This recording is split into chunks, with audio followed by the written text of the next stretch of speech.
سیدنا عبد الرحمن بن عمر اوزائی رحمۃ اللہ تعالیٰ علیہ بیان کرتے ہیں کہ عید الفطر کی شب دروازے پر دستک ہوئی۔ دیکھا تو میرا ہمسایہ کھڑا تھا۔ میں نے پوچھا، کہو بھائی کیسے آنا ہوا؟ اس نے کہا، کل عید ہے لیکن خرچ کے لیے کچھ نہیں، اگر آپ کچھ عنایت فرما دیں تو عزت کے ساتھ ہم عید کا دن گزار لیں گے۔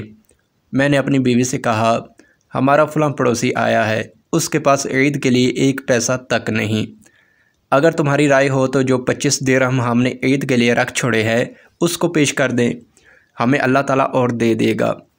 نیک بیوی نے کہا، بہت اچھا۔ چنانچہ میں نے وہ سب درہم اپنے ہمسائے کے حوالے کر دیے۔ وہ دعائیں دیتا ہوا چلا گیا۔ تھوڑی دیر کے بعد پھر کسی نے دروازہ کھٹکھٹایا۔ میں نے جو ہی دروازہ کھولا، ایک آدمی آگے بڑھ کر میرے قدموں پر گر پڑا اور رو رو کر کہنے لگا، میں آپ کے والد کا بھاگا ہوا غلام ہوں۔ مجھے اپنی حرکت پر بہت ندامت لاحق ہوئی تو حاضر ہو گیا ہوں۔ یہ 25 دینار میری کمائی کے ہیں، آپ کی خدمت میں پیش کرتا ہوں، قبول فرما لیجئے۔ آپ میرے آقا ہے اور میں آپ کا غلام۔ میں نے وہ دینار لے لیے اور غلام کو آزاد کر دیا۔